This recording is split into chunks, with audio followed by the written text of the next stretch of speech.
سارے شہر کی ڈیمانڈ ہے لڑکا تو دکھاؤ ہے کون وہ جس نے امریکن خاتون کو یہاں بلا کے دیکھیں. یہ ہے ٹیلنٹ کی بات. کیا ٹیلنٹ ہے یار.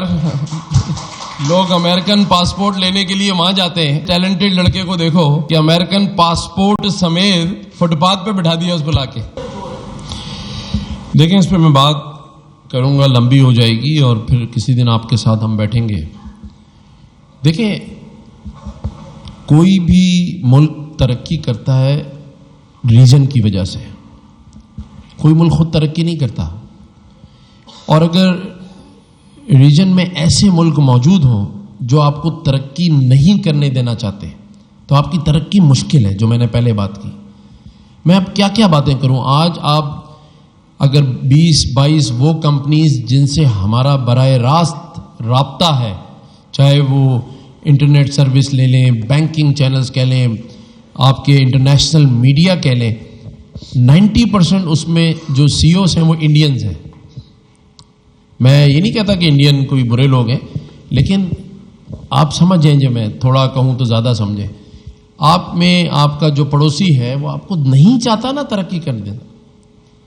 تو یہ حالات جو پیدا کیے جا رہے ہیں, اس میں بیرونی ہاتھ کی میں جو بات کرتا ہوں وہ اس کی کڑی ہے.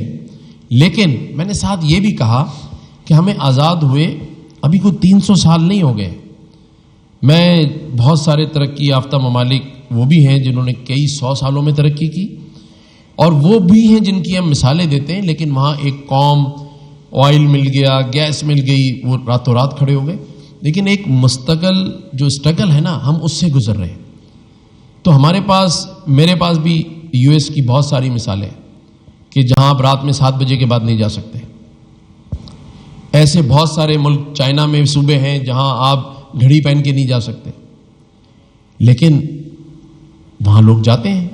میرے ملک کی بدقسمتی یہ ہے کہ میرے ملک میں ایک عورت بھی آ کے بیٹھ گئی تو سارا شہر پریشان ہے, سارا سوشل میڈیا اس پہ لگ گیا. میں سوشل میڈیا پہ دیکھ رہا تھا, سارے شہر کی ڈیمانڈ ہے لڑکا تو دکھاؤ ہے کون وہ جس نے امریکن خاتون کو یہاں بلا کے دیکھیں. یہ ہے ٹیلنٹ کی بات. کیا ٹیلنٹ ہے یار. لوگ امریکن پاسپورٹ لینے کے لیے وہاں جاتے ہیں. ہمارے اس ٹیلنٹڈ لڑکے کو دیکھو کہ امریکن پاسپورٹ سمیت فٹ پاتھ پہ بٹھا دیا اس بلا کے. اسی طرح اگر ایک واقعہ ہو جاتا ہے تو ہم اس کو بہت بڑا کرتے ہیں. واقعات نہیں ہونے چاہیے, کنٹرول ہونا چاہیے. ہمیں سب پہ اس پہ کام بھی کرنا ہے, لیکن یہ وہ باتیں نہیں ہیں جس سے میں اپنی ترقی کو روکنے کی بات کروں. یہ وہ باتیں نہیں ہیں جس پہ میں رک کر یہ کہنے کو کھڑا ہو جاؤں کہ یہ اس سیاسی جماعت کی وجہ سے ہو رہا ہے. نہیں, یہ ہم سب کو درپیش مسائل کی وجہ سے ہو رہا ہے, اور یہ مسائل آج نہیں پیدا ہوئے, یہ سالوں سے چل رہے, اور یہ صحیح بھی مل جل کر ہوں گے. اگر میں پی ٹی آئی کے دوستوں کو کہتا ہوں, ان کو موقع ملا تھا کہ آئیں سب کو بٹھائیں.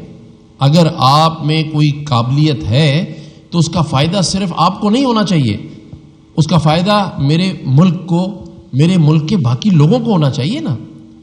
تو یہ کیسے ممکن ہوگا جب ہم ایک ٹیبل پر بیٹھیں گے, جب ہم اپنے اپنے مسائل, ملک کے مسائل کو لے کر بیٹھیں گے اور ایک نیشنل پالیسی بنائیں جو 10 سالہ ہو کہ معیشت کیسے ٹھیک کرنی ہے, لا اینڈ آرڈر کیسے ٹھیک کرنا ہے, اور اپنے ملک کو ٹھیک کرنا ہے.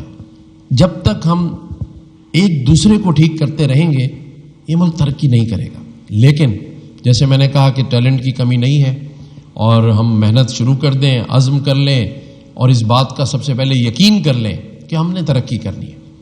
تو ہم نے آپ کو گورنر ہاؤس میں کر کے دکھایا. آج بغیر سرکاری وسائل کے 1 روپیہ بھی حکومت سندھ, حکومت پاکستان, یہ گورنر ہاؤس کا اس میں نہیں ہے. ہم نے لاکھوں راشن, ہزاروں laptops, motorbike, free breakfast ہم اسکولوں کو دیتے ہیں. 14 سے زیادہ ہمارے انیشیٹوز ہیں, کچھ تو مجھے یاد بھی نہیں, لیکن ان سب میں ہم کام کر رہے ہیں اور کوشش کر رہے ہیں کہ لوگوں تک کچھ نہ کچھ ریلیف پہنچا سکیں. اللہ تعالیٰ پاکستان کا حامی و ناصر ہو. پاکستان پائندہ باد, پاکستان زندہ باد. Thank you sir.